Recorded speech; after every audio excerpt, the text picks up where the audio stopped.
La cultura de la pobreza. La cultura de la pobreza ha llegado a Ecuador como un castigo divino. Nació como una teoría que acosa al mundo. Algunos estudios serios nos advierten que la pobreza es el resultado de los valores o las normas culturales de las personas. Según esta teoría, las personas pobres tienen valores culturales diferentes a los de la sociedad en general, lo que perpetúa su condición de pobreza a través de las generaciones. Y surge la pregunta, ¿por qué es tan difícil superar la situación de desigualdad en el mundo? Las razones no son exclusivamente económicas. Las desigualdades entre ricos y pobres no solo son una diferencia de poder adquisitivo, sino que traen consigo una diferencia de conciencia cultural que no hace más que acrecentar la brecha que nos separa. En esta oportunidad haremos un breve recorrido por los países latinos, donde las amarras, candados o peajes constitucionales han minado las economías de tierras bendecidas, pero mal administradas.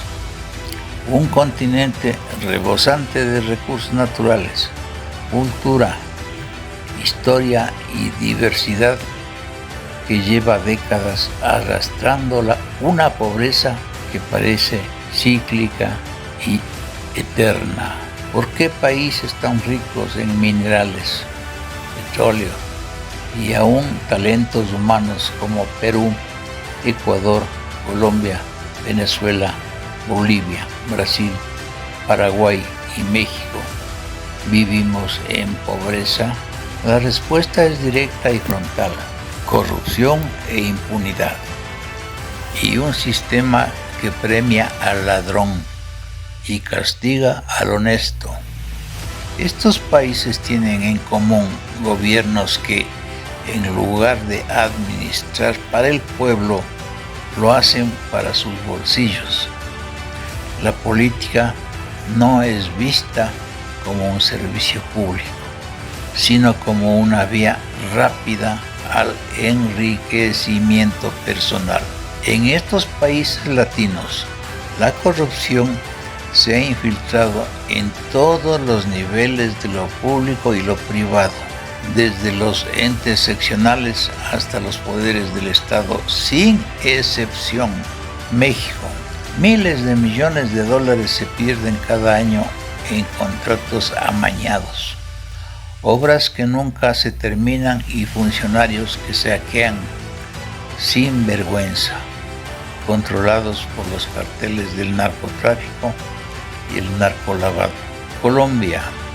El sistema de salud es un negocio de mafias políticas. La educación está politizada y los proyectos sociales se vuelven botines electorales, con un presidente con adicciones que destruye su propia salud mental. Brasil. Desde el segundo mandato de Lula, crece la desaprobación del gobierno por los altos índices de pobreza y corrupción, con el caso Lava Jato, que expuso un esquema de desvío de recursos millonarios en la empresa estatal Petrobras, con la participación de grandes constructoras, políticos y empresarios. Perú. Expresidentes desfilan por tribunales por lavado de activos y sobornos de Odebrecht. Bolivia. Los escándalos de corrupción afectan hasta empresas estatales y proyectos energéticos y mineros. Paraguay. El clientelismo es ley y la justicia es selectiva. Venezuela. La cleptocracia se convirtió en régimen. Un país que flota sobre el petróleo y escasea hasta el papel higiénico. Ecuador.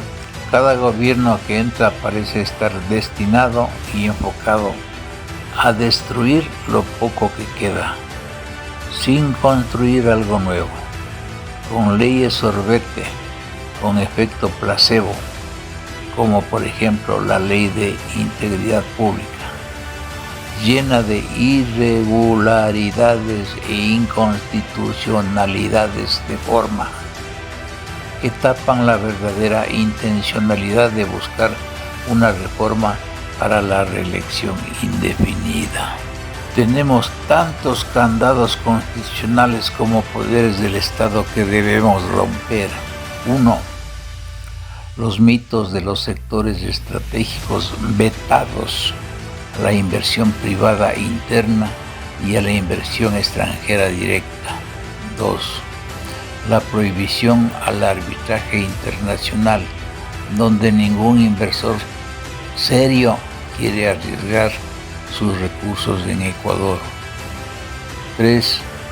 La prohibición del trabajo por horas, que condena a millones a la informalidad mientras migran para trabajar por horas. 4. Los gastos superfluos, donde el Estado se endeuda sin límites. Todos estos riesgos confluyen hacia la desdolarización del país. En mi opinión, la pobreza no es una consecuencia natural, es una estrategia. Un pueblo empobrecido es fácil de manipular. Con hambre, la dignidad se negocia. Las campañas políticas no se ganan con ideas, sino con fraudes escandalosos. Se ganan con regalos, promesas vacías y billetes manchados de lavado de dinero. Se construyen puentes que se caen, crisis energéticas con riesgos de apagones, hospitales sin médicos, escuelas sin maestros. Todo mientras los políticos se reparten las obras y contratos y viven como reyes. Y cuando alguien como yo intenta romper el ciclo y educar en políticas públicas, el sistema nos expulsa, nos persigue, nos aísla, nos criminaliza, porque el verdadero poder no quiere competencia ni transparencia. Se alimenta de la ignorancia, del miedo, y el pueblo se acostumbra a la nueva normalidad de la pobreza, donde la impunidad reina. En estos países, robar no tiene consecuencias. Un político puede robar millones o terminar en una cárcel de lujo. La justicia castiga al pobre y protege al corrupto.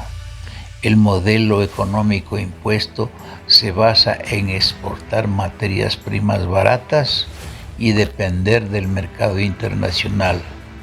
No hay industrialización real, no hay desarrollo de la tecnología y la ciencia.